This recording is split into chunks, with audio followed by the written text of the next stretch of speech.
I bought 33 pounds of brisket for the Sunday family barbecue. That's 33 pounds that cost me $250 out of my own pocket. I never could have imagined that my daughter-in-law, Rachel, and her mother, Stella, would show up completely empty-handed but loaded with plastic containers as if they were going to a free buffet. And when I saw my own son, Julian, packing up the grilled meat for them to take home, I said 3 words that ended the party forever. But let me tell you from the beginning, because this story has more layers than an onion, and each one stings more than the last. It was a Saturday morning when I decided to host this barbecue. Our house has always been the family's gathering place. I'm 65 years old, and my whole life I've made it my mission to keep this family together. My husband, Tom, always says I have a gift for turning any get-together into a memorable celebration. My kitchen is big, our backyard has enough space for everyone, and my heart has always been open to anyone who needs a warm meal. That morning, I woke up early, as I always do. I made coffee for Tom and me, and while he read the newspaper, I was already planning the menu. I decided on some grilled sausages, provolone cheese, a fresh garden salad, roasted potatoes, and of course, the star of the show, 33 pounds of the best cuts of meat I could find. Prime rib, short ribs, flank steak, and some pork belly, for those who prefer something a little lighter. Tom looked at me over his glasses when I told him my plan. "Honey, isn't that a little much? There are only 8 of us," he said with that smile that always puts me at ease. "Oh, Tom, you know I'd rather have too much than too little. Besides, if there are leftovers, everyone can take some home for the week," I replied as I wrote down everything I needed to buy in my notebook. I went to the local market around noon. The butcher, Mr. Davis, has known me for over 20 years. When I told him I needed 33 pounds of meat for a family barbecue, he whistled in admiration. "Mrs. Miller, this is going to be a feast to remember," he said, selecting the best cuts. "Look at this prime rib. It's just beautiful. And these short ribs are at the perfect stage of aging." I paid the $250 without blinking. It was a lot of money, yes, but to me there's no price when it comes to family. I've always believed that a good meal is the best way to show love. Every dollar I spent on that meat was an investment in happy moments, in shared laughter, in the family unity that means so much to me. When I got home with the groceries, Tom helped me organize everything in the fridge. The meat took up most of the space, but seeing it there, waiting to be cooked with love, filled me with satisfaction. "Tomorrow is going to be a perfect day," I told Tom as we put away the last packages. That afternoon, I called everyone to confirm they were coming. First, I called my son, Julian. He's 32 years old. He's a good kid, a hard worker, but since he married Rachel 3 years ago, I feel like something has changed in him. It's not that she's a bad person, but sometimes it seems like he walks on eggshells so he doesn't upset his wife. "Mom, of course we'll be there," he said over the phone. "Rachel is really excited. Oh, and her mom, Stella, is coming too. I hope you don't mind." Mind? Of course not. My house has always had an open-door policy. Stella is a 60-year-old widow who lives alone in a small apartment. I thought it would be nice for her to share the day with us. How naive I was. I also called my nieces Erica and Louisa, who always show up with a homemade dessert or a side dish. They understand that a family gathering is a group effort, that everyone contributes to make everything perfect. Sunday dawned beautifully. The sky was clear without a single cloud, and the air had that refreshing crispness that promises a perfect day for being outdoors. I woke up at 7 in the morning, full of energy and excitement. I started preparing everything early. I set the big patio table with the green tablecloth I inherited from my mother. I took out the good plates, the ones I only use for special occasions. I chopped tomatoes, onions, and bell peppers for the garden salad. The aroma of freshly chopped onion filled the kitchen, mixing with the smell of the coffee I kept warm for when the guests arrived. Tom took charge of the grill. He has always been meticulous with the fire. He says the secret to a good barbecue is patience and properly prepared charcoal. I watched him arrange the logs, preparing the embers with the care that only he possesses. Meanwhile, I prepared the roasted potatoes, washed the lettuce, and got everything ready so that when the family arrived, All we had to do was enjoy ourselves. At 11 in the morning, Erica and Louisa arrived. As always, they didn't come empty-handed. Erica brought an apple pie she had baked early that morning, still warm and with a sweet aroma that reminded me of my childhood. Louisa arrived with a fruit salad and a bottle of red wine she had been saving for a special occasion. "Aunt Betty, it smells incredible in here," Erica said as she kissed me on the cheek. "What can we do to help?" That's the difference. They came asking how they could help, their hands full with gifts for everyone, with that generous attitude that makes a family gathering truly special. I put them to work preparing the provolone and cutting the bread. While Tom started putting the sausages on the grill, everything was going perfectly. The house was filled with laughter. The aroma of the meat was beginning to waft through the backyard, and I felt I was in my element. This is my happiness, seeing my family together, enjoying themselves, feeling that my home is the place where everyone wants to be. But at 12:30, everything began to change. I heard the doorbell and ran to open the door. It was Julian, my son, with that smile that always melts my heart. But behind him came Rachel and Stella. And that's when I had the first sign of alarm. Rachel was wearing a very elegant red dress, high heels, and was perfectly made up as if she were going to a gala dinner, not a family barbecue in her mother-in-law's backyard. But what caught my attention most was that she was carrying a large cloth bag, and I could see several plastic containers inside, in different sizes. Stella, her mother, was also dressed up in a beige suit and a huge handbag. She also had a bag, and from the sound it made when she walked, it was clear that she also had containers. "Hi, Betty," Rachel said with that sweet voice she always uses when people are around. She gave me a kiss on the cheek, but it was one of those kisses in the air that never really touched my skin. "Your house is so lovely. It smells delicious." Stella greeted me with a smile that didn't reach her eyes. "Betty, it's a pleasure to see you. Thank you for inviting me to your beautiful home." I waited. I waited for them to take something out of those bags, a bottle of wine, a dessert, even a package of cookies from the supermarket. But no.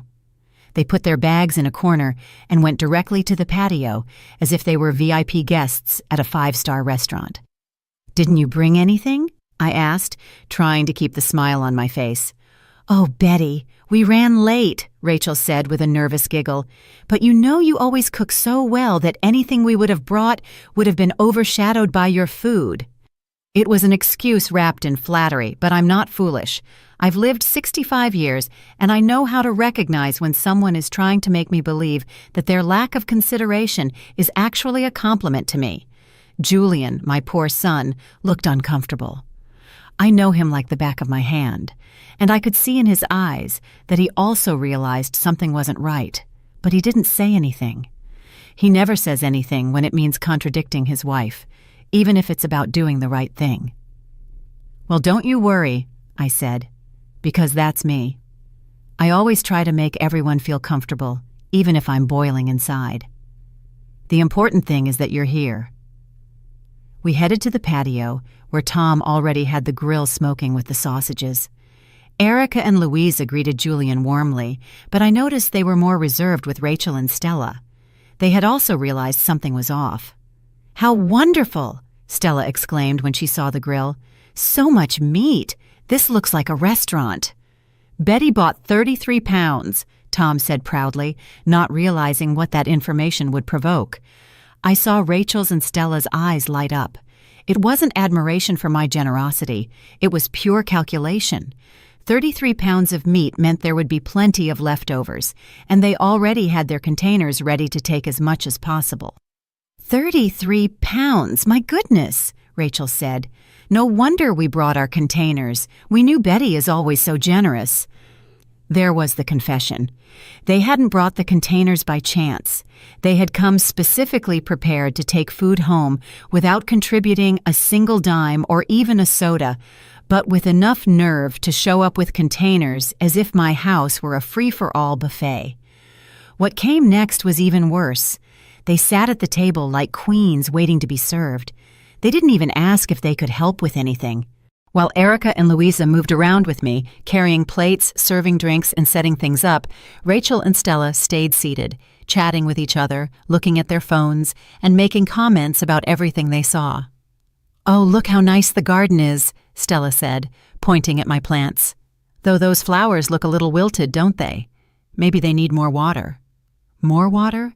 My flowers were perfect. I water them with love every day. I take care of them as if they were my children." But she had to find something to criticize, something that would make her feel superior. Rachel wasn't far behind. "This tablecloth is very nice, Betty, but I think it's a bit faded. Are you going to get a new one soon?" My mother's tablecloth, the tablecloth I used at Julian's wedding, at all the important birthdays, at every family celebration, the tablecloth that represents our family's tradition and love, and she was criticizing it as if it were an old rag. Tom, bless his heart, didn't hear those comments because he was focused on the grill, but I heard every single one, every hint, every veiled criticism, every comment designed to make me feel that my home, my food, my effort were not good enough for their standards. When Tom announced that the sausages were ready, Rachel and Stella were the first to get up, not to help serve, but to be first in line. They served themselves huge portions, took the best pieces, and when they sat down to eat, they began with their comments. "The sausage is good," Stella said, "though maybe it needed a little more salt." "More salt?" Tom has been barbecuing for 30 years. He knows exactly how much salt to put on everything, but she had to find a flaw. Rachel joined the chorus of criticisms disguised as compliments. "The salad is fresh, Betty, although I would have used a little less vinegar, but, well, everyone has their own style." My garden salad, the same recipe I learned from my mother, who learned it from my grandmother, the same salad Julian adored as a child and always asked me to make for him. Now it turns out it had too much vinegar, but what hurt me most was seeing Julian. My own son nodded his head every time his wife or his mother-in-law made a comment, as if he agreed with them, as if everything his mother did with love was suddenly wrong. When it was time to serve the main cuts of meat, things got worse. Tom had done a masterful job. The prime rib was cooked to perfection, juicy on the inside and seared on the outside. The short ribs fell off the bone. The flank steak had that perfect texture that only comes from years of experience, but they found a way to criticize even that. "Oh, it's a shame the prime rib is a little overdone," Rachel said as she served herself the biggest portion on the plate. Overdone? It was perfect. Anyone with even a little knowledge of barbecuing would have realized that Tom had achieved the exact right point. But she needed to criticize something. She needed to establish her culinary superiority. Stella didn't fall behind. "At home, I always put a little lemon on the meat before grilling it. It gives it a special flavor. Maybe next time you could try it." Next time? She was already planning the next time she would come to eat for free and criticize everything. The audacity of this woman had no limits. But what really made my blood boil was what happened next. As they ate, and ate a lot, despite all their criticisms, they started taking photos of the food with their phones. "This is perfect for my Instagram," Rachel said, posing with a piece of meat on her fork. "My friends are going to be so jealous." She took at least 10 different photos, trying angles, adjusting the light, making sure the amount of food on the table was visible. Then she started typing on her phone. "What are you writing?" Julian asked her. "A post about this amazing family barbecue," she replied without looking up from her phone. "I'm going to put, 'Perfect Sunday with the best meat in town. There's nothing like a good home-cooked meal.'" Home-cooked meal. She hadn't lifted a finger. She hadn't contributed a dime, but there she was, creating an image on social media as if she were the hostess, as if she were the one who had organized everything, who had spent her money, who had spent hours preparing every detail. Stella followed her daughter's example. She also started taking photos and typing on her phone. "I'm going to tag all my friends," she said with a malicious smile. "They're going to think I have a very generous family." "Generous? Of course we're generous, but there's a difference between generosity and being taken for a fool. Erica and Louisa exchanged looks of disbelief. They had also realized what was happening, but they were too polite to say anything. I also stayed quiet, but inside, I felt like I was swallowing ground glass. When they finished eating, after having second helpings, they started commenting on how full they were and how impossible it would be to finish all that meat. "There's too much food," Rachel exclaimed, putting a hand to her stomach. "There's no way we can finish all of this." "It would be a shame to waste so much good meat," Stella added with a feigned expression of concern. That's when they revealed their true intentions. As if by magic, their bags with the plastic containers appeared. Containers of all sizes, big ones for the meat, medium ones for the salads, small ones for the sauces. "We don't want anything to go to waste," Rachel said as she started taking out the containers. "We can take a little home for the week." A little? They had brought enough containers to take home half of the food. And the worst part of it all was that Julian, my own son, got up and started helping them without asking if it was okay, without considering that maybe I wanted to save some of the meat that had cost $250 of my money. "Mom always cooks too much," he said to his wife and mother-in-law with a smile. "It's better that you take it before it goes bad." That's when something inside me broke. Seeing my son packing up the meat I had bought, prepared with love, for 2 women to take home, 2 women who had arrived empty-handed but with containers at the ready, after criticizing every single thing we had done. I watched them pack the best cuts, the leftover prime rib, the most tender short ribs, even the provolone that Erica had so lovingly prepared. They filled container after container as if they were in a supermarket shopping with my money. Tom looked at me from the grill with eyes full of indignation, but he didn't know how to react either. Erica and Louisa were petrified, watching these 2 women take more food than we had brought combined for a family. When Julian closed the last container and handed it to Rachel with a smile, something exploded inside me. 65 years of putting up with things, of being the understanding woman, the tolerant mother-in-law, the mother who always forgives everything. But that day, seeing my own son packing up my generosity for them to take away as if it were an entitlement, I couldn't take it anymore. I got up from my chair, all eyes turned to me. The backyard fell completely silent. I stood up from my chair with a calmness I didn't even know I possessed. Every gaze was fixed on me. The yard, which moments before was full of chatter and laughter, now felt like a cemetery. Even the birds stopped singing.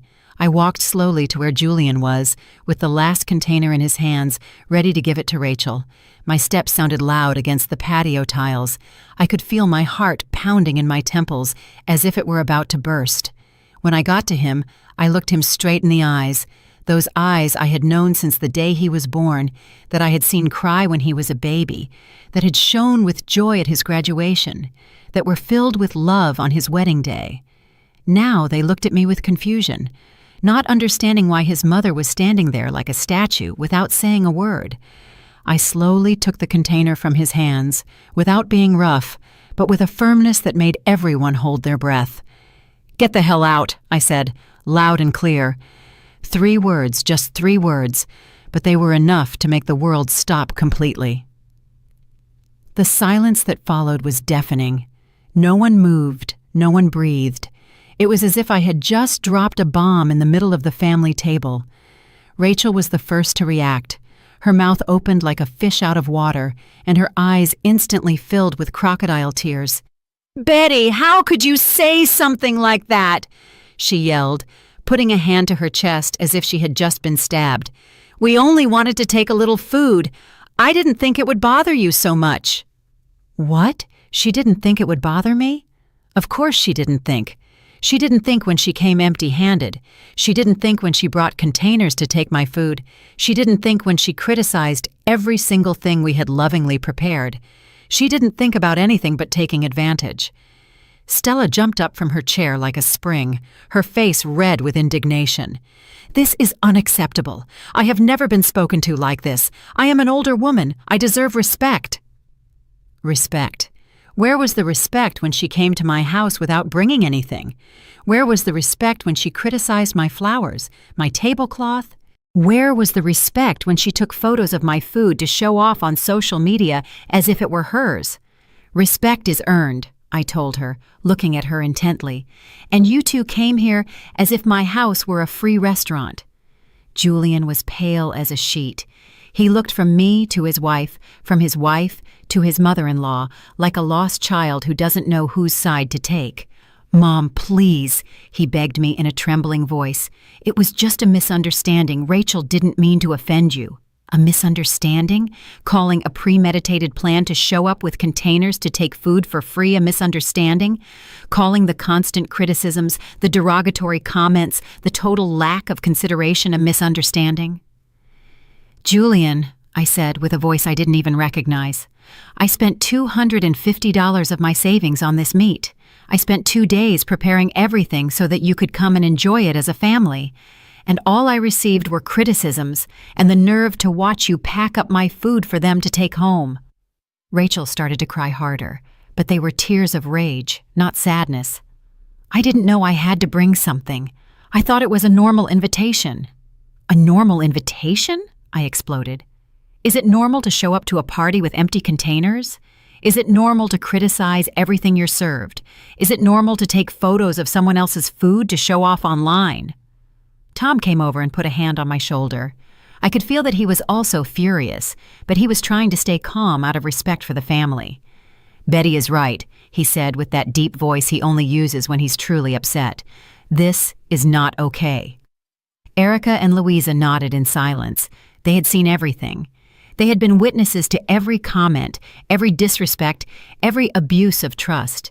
But Julian, my poor son, was completely lost. Instead of defending his mother, instead of acknowledging that his wife and mother-in-law had behaved poorly, he took their side. "Mom, you're exaggerating," he said in a voice that broke my heart. "Rachel is my wife. Stella is practically my mother-in-law. They're family." Family. That was family to him. People who come to take advantage, who criticize everything, who respect nothing. "Family respects," I replied with tears in my eyes. "Family contributes. Family appreciates. This isn't family, Julian. This is abuse." Rachel stopped crying for a moment and looked at me with an expression I had never seen before. It was pure hatred. "You're a bitter old woman," she spat at me. "You can't stand that your son has his own family. You're jealous because you're no longer the most important person in his life." Those words hit me like a hammer to the chest. Old, bitter, jealous, as if loving my son and wanting respect in my own home were a bad thing. Stella joined the attack. "It's true. Since we arrived, you've only had a sour face. It's clear you don't like your daughter-in-law. You're one of those toxic mothers-in-law who can't let go of their sons." Toxic mother-in-law. Me, the one who had opened my house, who had spent my savings, who had cooked with love, who had tried to make these two women who arrived with empty hands and mouths full of criticism feel comfortable. Julian didn't say a word to defend me. He just stood there, watching as his wife and mother-in-law insulted me in my own home, in my own backyard, after they had eaten my food and were ready to take half of the leftovers. That's what hurt me the most, not the words of two women who clearly had no manners or respect. What destroyed me was my son's silence, seeing how he chose the easy path, how he preferred that his mother endure insults rather than stand up for what was right. "Get out," I told them with a calmness that surprised even me. "Get out of my house right now." "With pleasure," Rachel yelled as she picked up her handbag. "We are never setting foot in this house again." "And we don't expect you to come to ours," Stella added as she put her phone in that huge bag. They headed towards the exit like two offended queens, with their heads held high and the fake dignity of someone who believes they are the victim of an injustice. But before she left, Rachel turned around and delivered one last stab. "Julian, I hope you know who your mother really is. Today you've seen her true face." My son looked at me with eyes full of confusion and pain. For a moment, I thought he was going to stay, that he was going to realize I was right, that he was going to apologize for everything that had happened, but he followed his wife. I watched them walk away down the hallway. I heard the front door close, the car engine start, and then it was all gone in the distance. And I was left standing there in my backyard, surrounded by the deepest silence I had ever felt in my life. The silence that followed their departure was devastating. I stood in the middle of the patio, looking at the table full of dirty dishes, the remains of the food I had prepared with so much love, the empty containers they had abandoned in their dramatic escape. It was as if a hurricane had passed through my house and destroyed everything in its path. Tom was the first to move. He came over and hugged me without saying a word. I could feel him trembling with the rage he had been holding in all afternoon. My husband is a peaceful man who always tries to avoid conflict, but that day he had seen his wife humiliated in her own home. "You did the right thing," he whispered in my ear. It was about time someone told them the truth. Erica and Louisa also approached. I could see a mix of admiration and concern in their eyes. Admiration because I had had the courage to defend my dignity, and concern because they knew this wouldn't be the end of it. "Aunt Betty," Erica said, taking my hand, "we saw everything. They behaved horribly towards you. You didn't have to put up with that." "It's true," Louisa added. "They came here as if you were their personal servant, bringing nothing, criticizing everything, and on top of that, wanting to take half the food. What nerve!" Their words comforted me a little, but they couldn't erase the pain I felt in my chest. My own son had abandoned me. He had chosen to defend two women who were clearly manipulating him, who had made him an accomplice to this humiliation. We stayed there for a while, hugging, trying to process what had happened. Then we began to clear the table in silence.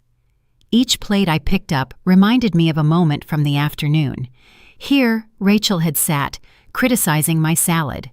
Over there, Stella had been complaining about my flowers. In that spot, I had seen Julian packing up the meat as if it were a free delivery service. There was a lot of food left over. Ironically, after all the drama over the containers, there was enough meat for several days. Tom started putting it in the fridge while I washed the dishes, trying to keep my hands busy so I wouldn't think too much, but my mind wouldn't stop racing. How had we gotten to this point? When had my son stopped being the man I raised, the one who knew how to distinguish right from wrong? When had he allowed his wife to turn him into someone who could watch his mother be humiliated without defending her? Erica and Louisa stayed late, helping me clean up and keeping me company in my grief. When they left, the house was submerged in a silence that seemed to scream my loneliness. I couldn't sleep that night. I stayed awake, staring at the ceiling, reliving every moment of the afternoon, every word that had been said, every gesture of contempt I had received. But what hurt me most was Julian's betrayal. The days that followed were the most difficult of my life.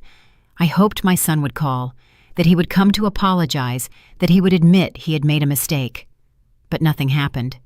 My phone remained completely silent. On the third day, I couldn't take it anymore. I called him myself.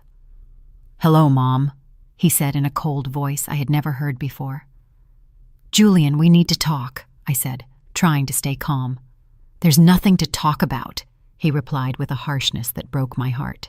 "What you said on Sunday was unforgivable. Rachel has been crying all these days. Stella is so upset she had to go to the doctor for her high blood pressure." Rachel crying, Stella at the doctor. Please, the same women who had come to my house like emotional vampires were now playing the victims. "Julian, they showed up with containers at the ready," I explained. "They brought nothing, they criticized everything, and they wanted to take half the food I paid for." "That doesn't justify what you said to them," he interrupted. "They are older women. They deserve respect." Respect? Where was the respect for his mother? Where was the respect for the woman who had raised him, educated him, and loved him unconditionally for 32 years? "And what about me?" I asked, my voice cracking. "Am I not an older woman who deserves respect? Am I not your mother?" "You are my mother." he said in a tone that sounded like an unpleasant obligation. "But Rachel is my wife, and I will always defend my wife." There was the truth. That was his priority. Not justice, not what was right, but keeping a woman who had clearly manipulated him happy. "Fine," I said, feeling defeated. "I hope you are happy with your decision. Mom, if you want to fix things, you know what you have to do," he said before hanging up. I knew what I had to do. Apologize, crawl like a worm, begging for forgiveness for having defended my dignity. That call was like receiving confirmation of something I already knew but didn't want to accept. I had lost my son, not physically but emotionally. The woman he had married had achieved her goal. She had created a barrier between us so high it seemed impossible to cross. The days turned into weeks and the weeks into a month. I didn't hear anything from Julian.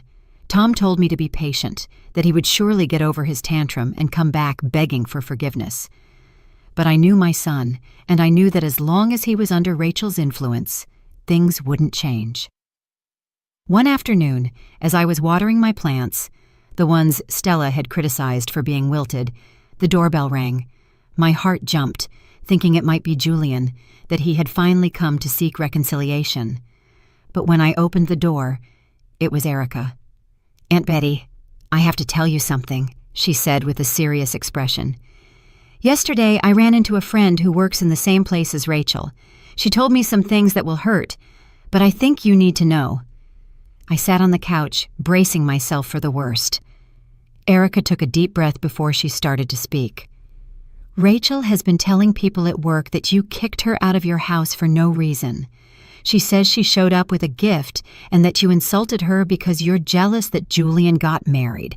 She's painting the story as if you're a crazy, obsessive mother-in-law." I felt as if I had been slapped. Not only had they humiliated me in my own home, but now they were destroying my reputation, telling a completely distorted version of the facts. "But that's not all," Erica continued. "My friend told me that Rachel brags about never spending a dime when she goes to other people's houses. She says she always finds a way to get invited and take home free food. She sees it as a game, a way to save money on groceries." The pain turned into rage. It hadn't been an accident. It hadn't been a misunderstanding. It had been a calculated plan, a cold and calculating strategy to take advantage of my generosity. "And there's more," Erica said, taking my hand. "Julian is also telling the story at his job. He says his mom went crazy out of the blue, that he's worried about your mental health." My mental health. My own son was suggesting I was crazy for having defended my dignity. The world had turned completely upside down. That night, after Erica left, I sat in my kitchen with a cup of tea and made the most difficult decision of my life. I wasn't going to beg, I wasn't going to grovel, I wasn't going to apologize for having defended my dignity. If my son had chosen the side of lies and manipulation, then I would choose the side of my self-worth. I got up, went to my bedroom, and took a suitcase out of the closet. Tom looked at me, confused, from the bed where he was reading. "What are you doing, Betty?" "I'm leaving," I said with a calmness that surprised even me. "I'm going to my sister Isabella's house in Dallas for a while. I need to get away from all this." Tom sat up, alarmed. "You're leaving? For how long?" "I don't know," I replied as I began to fold my clothes. "Maybe 2 weeks, maybe 2 months. I can't stay here waiting for my son to ask for forgiveness for something I didn't do wrong." My sister Isabella lives in a small house on the outskirts of Dallas. She has been a widow for 5 years and had always told me her door was open for me whenever I wanted to visit. I never thought I would need her as an emotional refuge. The next day, I took a bus. Tom wanted to come with me, but I asked him to stay. I needed to be alone, to process everything that had happened, to find my center again. The bus trip gave me 4 hours to think. I watched the landscape pass by the window and remembered the 32 years I had dedicated to raising Julian, the sleepless nights when he was a baby, the nights I stayed up when he had a fever, the financial sacrifices to give him the best education, the pride I felt when he graduated from college, the joy when he got his first job. What had all that been for? For him to treat me like a stranger now, for him to choose to defend two women who were clearly using him, Isabella greeted me with open arms and without asking questions. That first night, she let me cry all I needed to. I told her every detail of what had happened, every word, every gesture, every moment of humiliation. "Betty," she said when I finished telling her everything, "you didn't do anything wrong. If a son can't defend his mother when she's right, then something is very broken in that relationship." The first few days at Isabella's were difficult. I woke up with no desire to do anything, no appetite, no energy. I had fallen into a deep depression that I didn't know how to handle, but Isabella, who's a retired psychologist, helped me little by little. "The pain you're feeling isn't just about the barbecue," she explained one afternoon while we were drinking iced tea in her garden. "It's about years of an unequal relationship. You were always the one who gave, the one who sacrificed, and when you finally set a boundary, your son didn't know how to react." She was right. Reviewing the last 3 years, since Julian married Rachel, I realized that I had always been the one to adapt. When they couldn't come for lunch, I would change my plans. When Rachel wanted me to cook something specific, I would buy the ingredients. When they had financial problems, I would give them money without expecting them to pay it back. I had created a pattern of behavior where I was the unconditional provider, and they were the eternal beneficiaries. And when that pattern broke, when I said enough, they didn't know how to handle the situation. A week after I arrived in Dallas, Tom called me with news. "Betty, Julian came to the house yesterday," he said in a tense voice. My heart raced. What did he want? He was looking for some documents he had left in his old bedroom, but he also asked about you. "What did he say?" "He asked if I knew when you were coming back. I told him I didn't know, that it depended on you. He was quiet for a while, and then he asked if I thought he had done something wrong." "If he had done something wrong, please?" After a month of total silence, only now did it occur to him to wonder if maybe he had made a mistake. "And what did you tell him?" "I told him the truth, Betty. I told him that his mother had been humiliated in her own home, and that not only did he not defend her, but he also helped the people who were hurting her." There was a long silence on the other end of the phone. "How did he react?" "He started to cry," Tom told me, his voice cracking. "He cried like he did when he was a little boy. He told me that Rachel had convinced him that you were jealous, that you couldn't accept him having his own family, but that now, after all this time without talking to you, he was realizing that maybe things weren't as she had painted them." I felt a lump in my throat. My son was beginning to wake up, but the damage was already done. The wounds were too deep to be healed with a simple apology. "Did he say anything else?"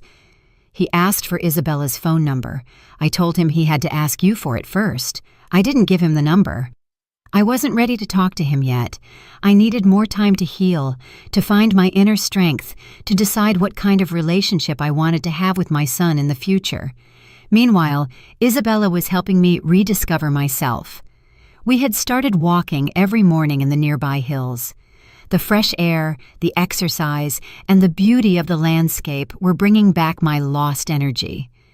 She also signed me up for a reading group for older women where I met others who had gone through similar situations. It's incredible how children sometimes don't value their mother's sacrifices until it's too late. One of the women in the group, Mary Ann, a 70-year-old woman who hadn't spoken to her son in 2 years over a similar issue, told me, "What hurts me the most," I told her, "is that for 32 years, I thought I had raised a fair man who knew how to distinguish right from wrong. And now I discover that he can watch his mother be humiliated and do nothing to defend her. Children are loans from life," another woman, Caroline, said. "We raise them, we love them, we educate them, but in the end, they make their own decisions, and sometimes those decisions hurt us deeply." Those conversations began to open my eyes. I wasn't the only mother who had gone through this. I wasn't the only woman who had been hurt by a son she had loved unconditionally. One afternoon, as I was reading in Isabella's garden, my phone rang. It was a number I didn't recognize. "Betty?" It was Julian's voice, trembling and full of nerves. "How did you get this number?" I asked him coldly. "I asked your niece Erica for it. Mom, I need to talk to you." "You are talking to me." "No, on the phone. I want to see you. I want to fly to Dallas to talk to you in person." Part of me wanted to say yes immediately, to tell him to come running, that we would fix everything with a hug like when he was a child. But the hurt part, the part that had been humiliated and betrayed, made me more cautious. "I don't know if I'm ready for that conversation, Julian. Mom, please. I've realized a lot of things. Rachel and I, things aren't good between us. She isn't the person I thought she was." "Oh, really?" Only now was he realizing that after treating me like a crazy person for a month? "What happened?" I asked, more out of curiosity than concern. "Last week we went to a barbecue at her parents' house, and I saw how she behaved there. She came with containers, she criticized the food, she complained about everything, exactly the same as with you. And when I realized what was happening, I understood that you were right. Right. When it was his turn to be on the side of the humiliated host, that's when he understood what I had felt. That doesn't change what happened, Julian. You abandoned me when I needed you most." "I know, Mom, and that's why I want to come to ask for your forgiveness in person, to explain everything that has happened, to tell you things I think you need to know." His voice sounded different. It was no longer the manipulated man who had spoken to me a month ago. He sounded like the son I had raised. "All right," I said, after thinking it over for a long time. "You can come this weekend." On Friday afternoon, Isabella and I were preparing dinner when we heard the doorbell. My heart was pounding so hard I thought it would jump out of my chest.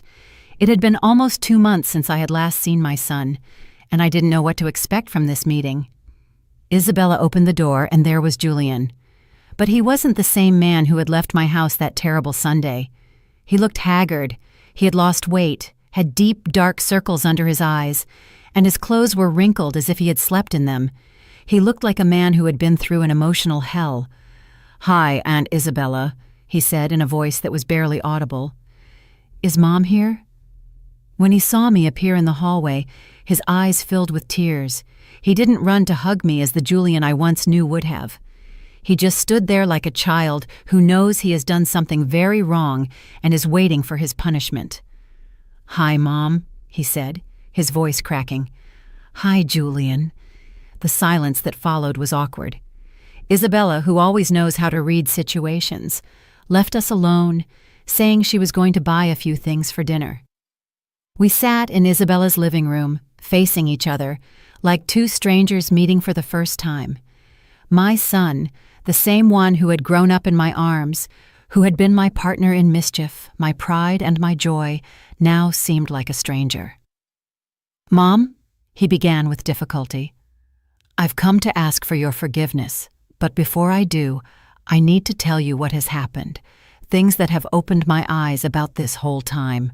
I settled into the armchair and waited. After 2 months of silence, the least I could do was listen to him. "After what happened at your house, Rachel was unbearable for weeks. She wouldn't stop talking about how badly you had treated her, how unfair you had been. She convinced me that you were jealous, that you couldn't accept me having my own life." He paused and ran his hands over his face as if it was difficult to continue. "But 2 weeks ago, something happened that completely changed my perspective. Rachel's parents invited us to a barbecue at their house. It was her dad's birthday, and it was the first time we were going to one of their family gatherings." His voice became tenser, as if remembering what had happened was physically painful for him. "Rachel told me we should bring containers because there would surely be leftovers. I told her I thought that was strange, that it wasn't polite to go to someone else's house with containers, but she convinced me by saying it was normal, that all families do it." I felt a mix of rage and satisfaction. He was finally seeing his wife's true colors. When we arrived, Rachel greeted her parents and then sat down like a princess waiting to be served. Her mom had been cooking all day, had set a beautiful table, and had bought expensive wine, and Rachel started to criticize everything. Julian stood up and began to pace around the living room as if he couldn't stay still while he remembered. She told her mom that the meat was too salty, that the potatoes were undercooked, that the salad had too much oil. The same woman who had convinced me that you were being unfair for getting upset when she criticized your food was now tearing down her own mother with cruel comments. "And what did you do?" I asked him, although I already imagined the answer. At first I didn't say anything. I thought maybe it was just how they related to each other as a family. But when we finished eating, she took out the containers and started packing up food as if she were in a free supermarket. Julian stopped in front of the window and stared outside. Rachel's mom looked uncomfortable, but didn't say a word. Her dad was clearly annoyed, but he held back because she was his daughter. And that's when I understood everything, Mom. That's when I realized what we had done to you. He turned around and looked at me with eyes full of tears. You had spent your money, you had cooked with love, you had opened your home to welcome us, and we showed up like parasites, criticizing everything, taking advantage of your generosity, and when you finally exploded, I abandoned you. The tears began to roll down his cheeks, but he didn't do anything to stop them. Rachel's dad took me aside and said, "Julian, your wife does this at every house she's invited to. She always finds something to criticize, and she always takes food home. It's her way of saving money on groceries. And the worst part is that afterward, she tells made-up stories about how badly the host treated her." I felt as if I had been punched in the stomach. It hadn't been a coincidence. It hadn't been a misunderstanding. It had been a calculated and malicious pattern of behavior. "What else did he tell you?" I asked him, although I wasn't sure I wanted to hear the answer. He told me that Rachel had gone home, telling him that you had kicked her out for no reason, that you were a toxic and possessive mother-in-law. But he said he knew his daughter, and he knew exactly what had happened. He told me that if I was smart, I should go ask for your forgiveness before it was too late. Julian sat down again, but this time he moved closer to me. That night, I had a terrible fight with Rachel. I told her what I had realized. I asked her why she had lied to me about what happened at your house, and that's when she showed her true colors. What did she say? She told me I was an idiot for believing her dad over her, that all mothers and mothers-in-law are the same. They want to control their sons forever. She said that if I loved her, I had to choose between her and you. The ultimatum, the final tactic of manipulators, forcing the victim to choose between the abuser and the people who genuinely love them. And what did you say to her?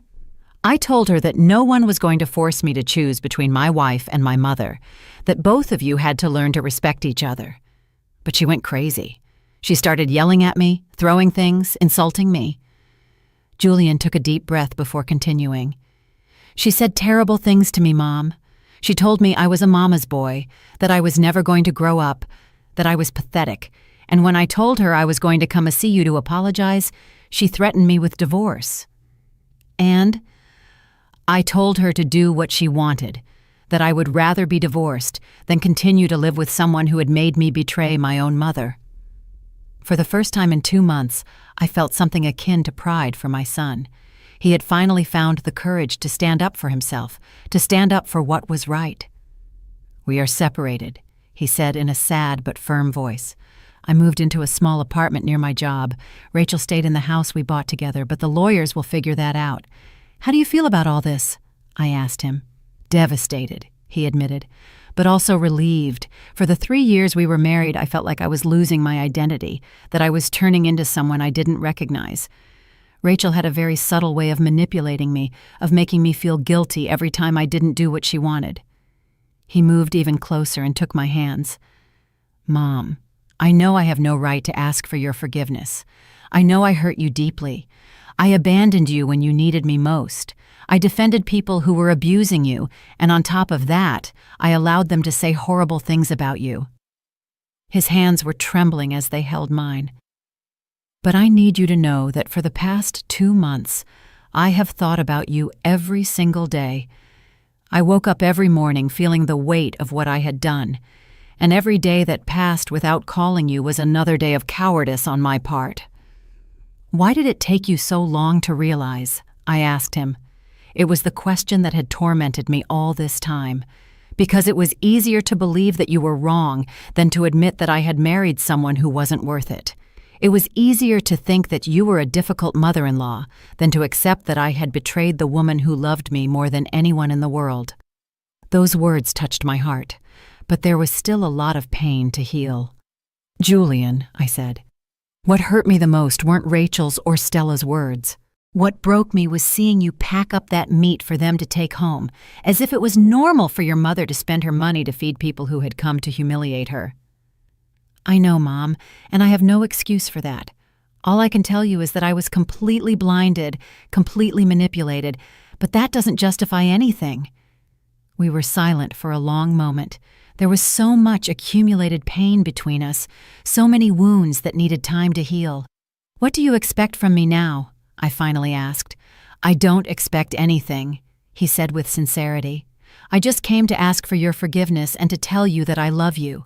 If you give me the chance to rebuild our relationship, I will do everything in my power to earn back your trust. And if you can't forgive me, I will understand." I looked at my son for a long time without saying a word. I could see the genuine repentance in his eyes, but I could also feel all the wounds in my heart that were still bleeding. Forgiveness is not a switch that you turn on and off. It's a long and painful process, especially when the person who hurt you is the one you love most in the world. "Julian," I said at last, "I appreciate that you came all this way to apologize, and I'm glad that you finally opened your eyes about Rachel, but I can't act as if nothing happened." His expression filled with sadness, but he nodded with understanding. "I need time," I continued. "I need to process all of this.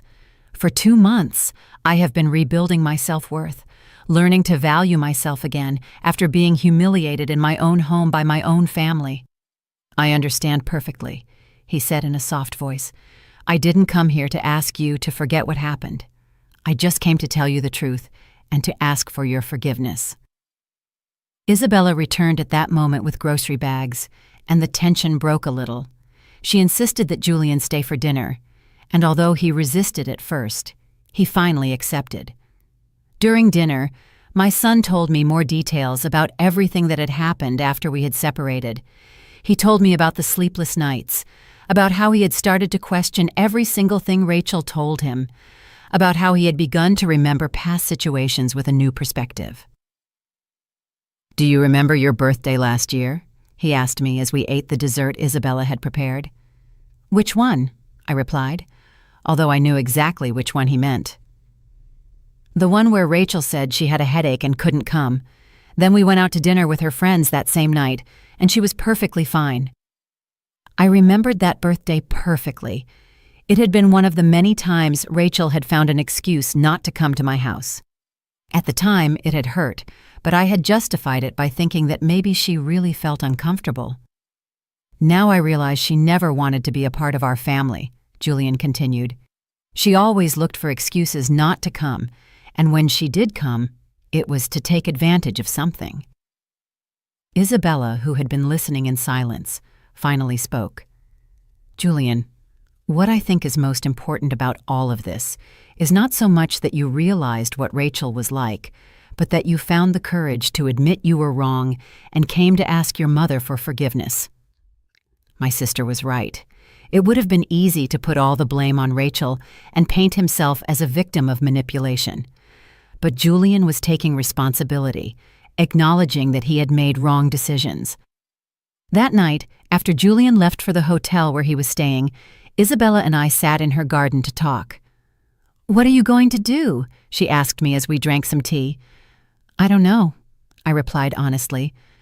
Part of me wants to hug him and forgive everything immediately, but another part of me feels that I need more time. "It's normal to feel that way," Isabella said. "A mother's love never goes away, but trust has to be rebuilt, and that takes time." The next day, Julian came early in the morning. He had brought pastries from a bakery downtown and some good coffee. The three of us had breakfast together, and for a moment it felt almost like old times, back when he was young and would come to visit on weekends.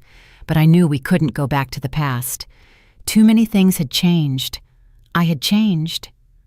"Mom," he said when Isabella went to run some errands and left us alone again, "I want to ask you something, and I need you to be completely honest with me. Tell me, do you think you'll ever be able to completely forgive me? Do you think our relationship can go back to how it was before?" The question hit me right in the heart because it was the same one I had been asking myself since I arrived. "Julian," I said, after thinking it over for a long time, "I'm going to be honest with you as you asked. I love you with all my heart, and I always will. You are my son. You are a part of me, and nothing can change that." I saw him relax a little, but I wasn't finished. "But I don't know if our relationship can go back to being exactly what it was before, because before, I was a mother who gave everything without asking for anything in return, who justified her son's every behavior, who put her own needs after everyone else's." I paused to gather my thoughts. Over the past 2 months, I've learned to value myself, to respect myself, to set boundaries. I am no longer the same woman I was before that barbecue. And this new version of me needs a more balanced relationship, one where the respect is mutual. Julian listened with his full attention, as if every word was essential to him. "Does that mean you don't want me back in your life?" he asked me in a trembling voice. "No, that means that if you come back into my life, it has to be in a different way. I need to feel that you respect me as a person, not just that you love me as a mother. I need to know that if in the future someone disrespects me, you will be on my side if I am in the right." "I can promise you that," he said with firmness. "I will never again allow anyone to treat you poorly in front of me. I will never again choose the easy path when I have to stand up for what's right." "Promises are easy to make when you're sorry," I told him. "What will convince me are actions, time, the consistency of your behavior."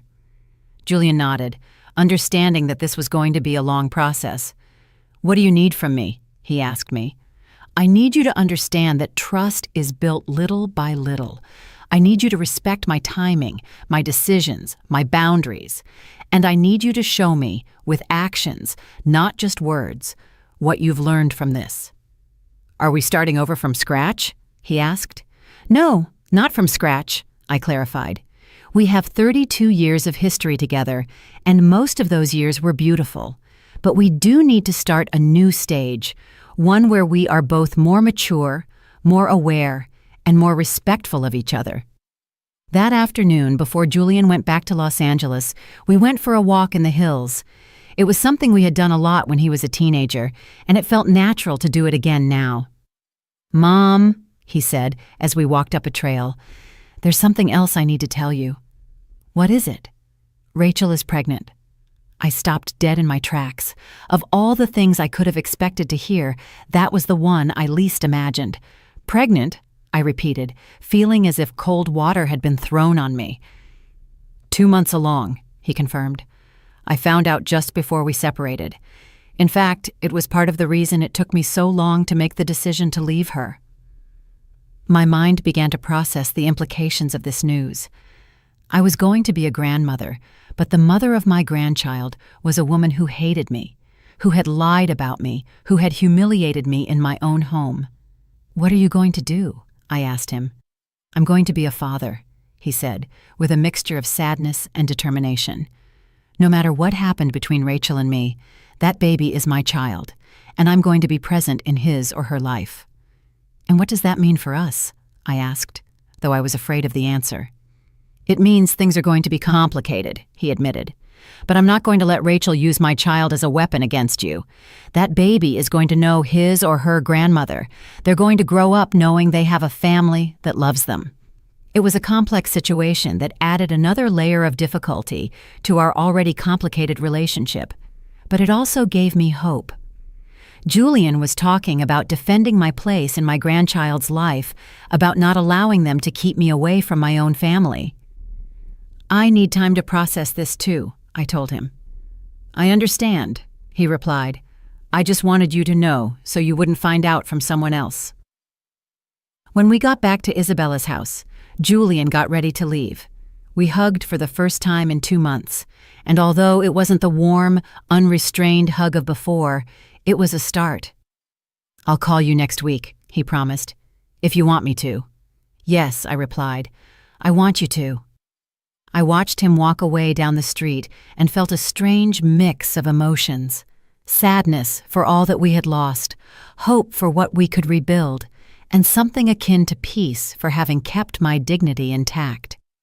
6 months after that conversation in Dallas, I am sitting in my kitchen writing this while I wait for my son to arrive with my newborn granddaughter. Yes, granddaughter. Rachel gave birth to a beautiful baby girl whom they named Sophia, and today is the first time I am going to meet her. The months that followed Julian's visit to Isabella's house were a slow but steady process of rebuilding. He kept his word. He called me every week, always respecting my boundaries, never pressuring me for anything. He told me how things were going with the pregnancy, how he was handling the separation, and how he was preparing to be a single father.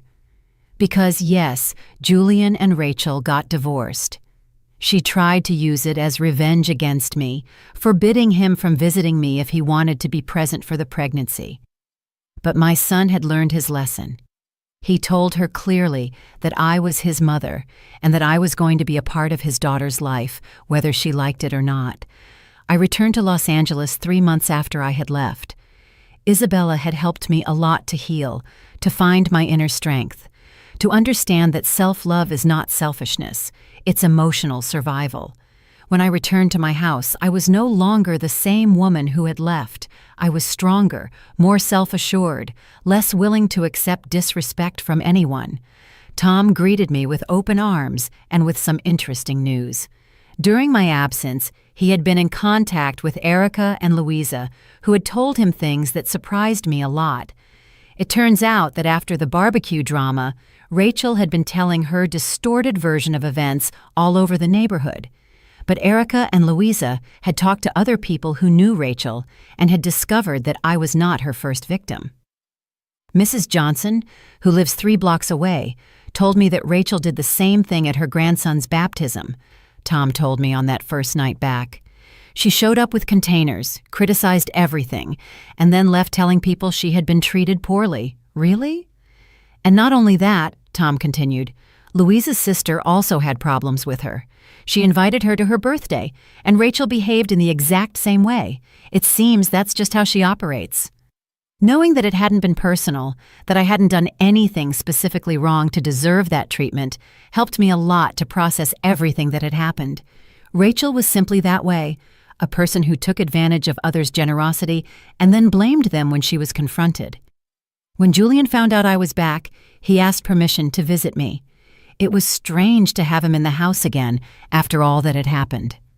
He sat in the same chair where he used to sit as a boy, but everything felt different. "How are you, Mom?" he asked, and I could see that he genuinely wanted to know the answer. "I'm doing well," I replied, and it was the truth. I am different, but I am well. During that visit, we established new rules for our relationship. I was no longer going to be the mother who gave everything without receiving anything in return. I was no longer going to justify disrespectful behavior.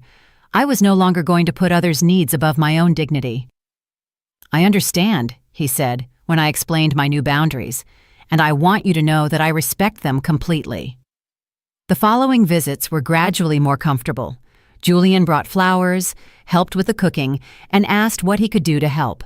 Small gestures that showed he had understood that respect is demonstrated with actions, not just words. When Rachel gave birth, things got complicated again. She tried to prevent Julian from telling me about the birth, but he was no longer the easily manipulated man of before. He called me from the hospital to tell me he had a beautiful and healthy granddaughter. "Rachel doesn't want you to come to the hospital," he said with sadness. "But as soon as I can take Sophia to my apartment, I will introduce her to you." It didn't hurt not being able to go to the hospital. I had already learned not to take Rachel's spite personally. The important thing was that my son was keeping his promise not to let me be kept away from my granddaughter. During the first few weeks after the birth, Julian had to fight hard to be able to take Sophia to his apartment. Rachel tried to control him by using the baby, but he stood firm. He even threatened to go to court if necessary. "I'm not going to let her use my daughter as a weapon," he told me over the phone one night, sounding exhausted. Sophia has a right to know her grandmother, and you have a right to know your granddaughter. And here we are. Julian is going to arrive any minute with 3-week-old Sophia. I have prepared everything carefully. The bassinet he used when he was a baby clothes I bought with so much excitement, and a grandmother's heart full of love that is ready to meet this new addition to the family. I hear the car in the driveway. It's him. When I open the door, I see my son with a tiny baby in his arms. Sophia is beautiful. She has Julian's eyes and something in her face that reminds me of him when he was a baby. "Mom," he says with a huge smile, "I'd like you to meet your granddaughter, Sophia." When I hold her in my arms for the first time, I feel my heart fill with a pure joy I haven't felt in a long time. This innocent baby has nothing to do with the conflicts of adults. She only deserves love, care, and a family that will protect her. "Hello, my love," I whisper as I watch her sleep. "I'm your Grandma Betty." Julian looks at me with tears in his eyes. "Mom, I want you to know something. No matter what happens with Rachel, no matter what difficulties may come, Sophia will always know who her grandmother is. She will always grow up knowing your love." "Thank you," I say, unable to hold back my own tears. We spent the afternoon together, the three of us. Julian tells me about his plans as a single father, about how he is organizing his life to give Sophia everything she needs. He also tells me that Rachel has finally accepted that I am going to be a part of the baby's life, even if she doesn't like it. "You know what the most ironic thing about all this is?" he says to me while I feed Sophia her bottle. "What?" "Rachel always told me that you were controlling, that you wanted to manage my life. But in the end, the one who was trying to control every aspect of my existence was her. You just wanted to love me and have me feel free to make my own decisions." It's true. For 32 years, my only goal had been to raise him to be a good, independent man, capable of distinguishing between right and wrong. Manipulation had never been my style. When it's time for them to leave, it's hard for me to say goodbye to Sophia, but I know this is only the beginning. I know I will watch her grow up. I will be a part of her life. I will be able to love her as she deserves to be loved. "We'll come again next week," Julian promises me as he puts the baby in her car seat. "I'll be waiting," I say, and for the first time in a long time, I feel that the future is full of beautiful possibilities. That night, as Tom and I have dinner alone, I reflect on everything that has happened. I lost a son for a few months, but regained a man. I lost a toxic relationship with a manipulative daughter-in-law, but gained a precious granddaughter. I lost my infinite patience and my tendency to justify everything, but I gained self-respect and healthy boundaries. "Do you regret saying those 3 words that Sunday?" Tom asks me. "No," I reply without hesitation. They were the most liberating 3 words I have ever said in my life, because sometimes to start a new life, to regain lost dignity, to teach people how to treat you, all you need to do is say, "Get the hell out," and then back it up with actions. Today, I am a 65-year-old woman who knows her worth, who doesn't accept disrespect from anyone, who loves deeply, but also loves herself. I am Sophia's grandmother, Tom's wife, Julian's mother, but before all that, I am Betty, and Betty deserves respect. And now, every time I host a barbecue, I only do it for people who show up with their hands full and their hearts full of gratitude, because that's the only way to live. Surrounded by people who know how to appreciate generosity, not take advantage of it. Life went on, but now I live it on my own terms. 2 years after that Sunday that changed my life forever, I'm here in my kitchen preparing another barbecue. But this time, everything is different. The table is set for 6 people.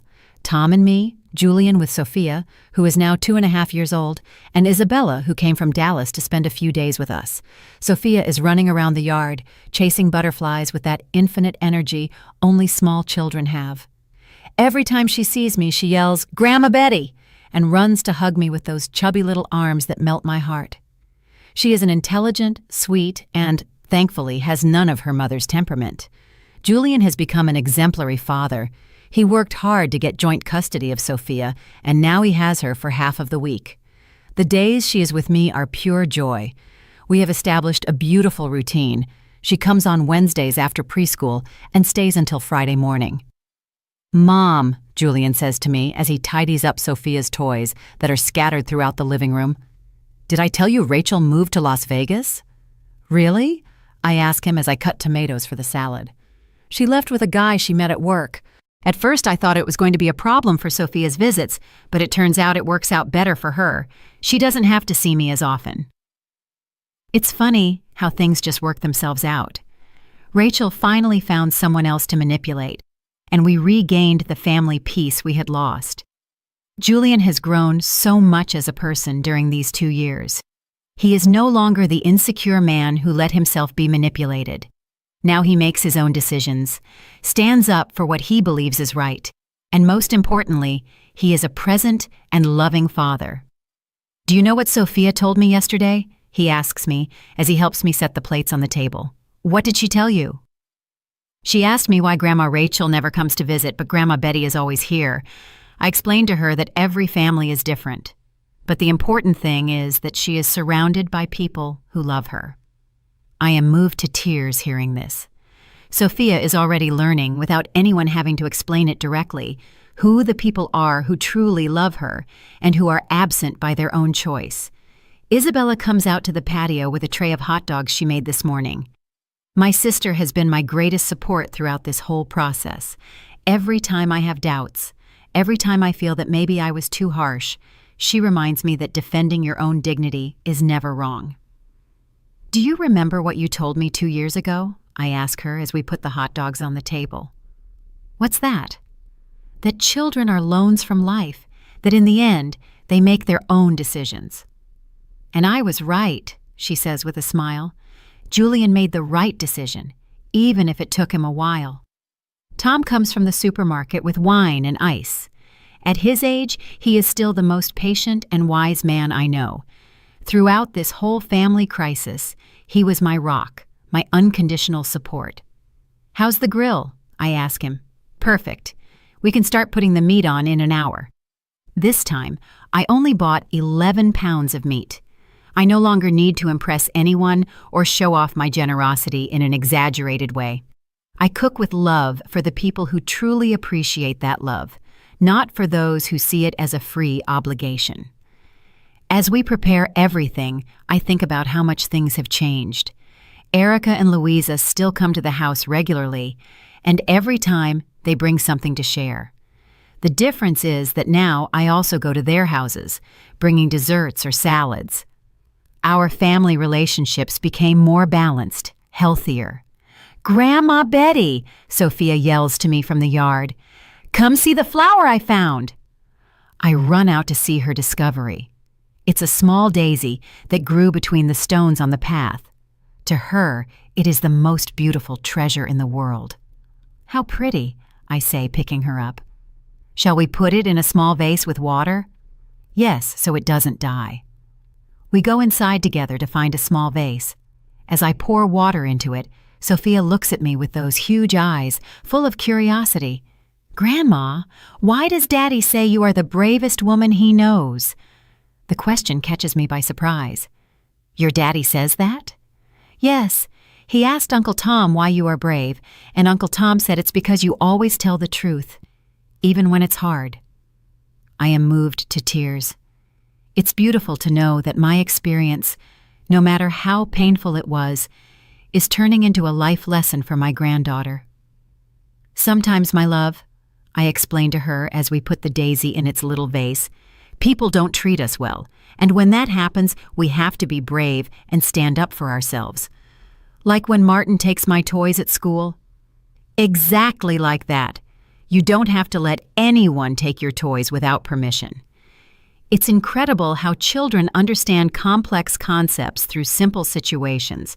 Sophia is learning from an early age, something that took me 65 years to fully understand, that respect is earned and maintained by setting clear boundaries. The afternoon passes perfectly. We eat on the patio, laughing, telling stories, and enjoying each other's company. Julian helps me serve without being asked. Isabella entertains Sophia with stories. Tom handles the grill like the master he is. When we finish eating, Sophia falls asleep in my arms. I carry her inside and lay her on the couch, covering her with a soft blanket. Seeing her sleep so peacefully, so securely, fills me with a deep peace. "Mom," Julian says to me when I return to the patio, "I want to thank you again for everything." "For what?" "For teaching me that loving someone doesn't mean accepting anything, for showing me that you can forgive without forgetting, for standing firm until I understood what really matters." His words touch my soul. For a long time I wondered if I had done the right thing by standing firm, by not giving in immediately when he came to apologize. But now I see that my firmness was necessary for our relationship to be rebuilt on a solid foundation. "Julian," I say, taking his hand, "the only thing I ever wanted was to raise you to be a good man. Sometimes the paths get twisted, but the important thing is to know how to get back on the right one. And I did, thanks to you." While Isabella and Tom talk about the Dallas Hills, Julian and I stay in silence, enjoying this moment of family peace. There is no longer any tension between us, no more forbidden topics, no more unhealed wounds. When it's time to clear the table, everyone helps without being asked. Sophia wakes up and wants to help too, taking the used napkins to the trash can with the seriousness of someone completing an important mission. "You know what the most beautiful thing about all this is?" I say to Tom as we wash the dishes. "What's that?" "That Sophia is growing up in a family where people respect each other. She will never know toxic dynamics. She will never normalize a lack of respect." "It's true," he says, giving me a kiss on the cheek. "You did well to set boundaries for everything. Look at what you've achieved." When everyone leaves and the house falls silent again, I sit in my favorite armchair with a cup of tea. I think about that woman who 2 years ago spent $250 on a barbecue only to be humiliated in her own home. That woman no longer exists. In her place is this new version of me, a grandmother who enjoys her granddaughter without feeling obligated to prove anything, a mother who has an adult and balanced relationship with her son, a woman who knows her worth and accepts nothing less than what she deserves. Sometimes I hear indirect news about Rachel. According to Julian, her life in Las Vegas isn't as rosy as she pretends on social media, but it no longer makes me feel angry or satisfied. She is simply someone who passed through my life, taught me a valuable lesson, and moved on. The most important lesson I learned from all of this is that it's never too late to change, to grow, to stand up for yourself. At 65 years old, I discovered that I had an inner strength I didn't know I possessed. And the most beautiful thing is that I don't use that strength to attack or seek revenge, but to love better, to demand respect, to build healthier relationships. Tomorrow, Sophia will come to the house again. We're going to bake cookies together. I'm going to read her stories, and I'm going to teach her by example that being a good person doesn't mean being weak. Because at the end of the day, everything I went through was worth it for this moment. Sitting in my home, at peace with myself, knowing that my family respects me and loves me genuinely. And if someday someone asks me what the most important moment of my life was, I will tell them it was that Sunday when I said 3 words that gave me back my dignity. Did you like my story? And which city are you listening from? Let's meet in the comments. If you liked the story, you can support me by sending a super thanks so I can keep bringing more stories like this. Thank you so much for your sweet support. I'm looking forward to your comments on the story. On the screen, you can see 2 new life stories that I highly recommend. There's so much more on my channel. Don't forget to subscribe. See you in the next life story with love and respect.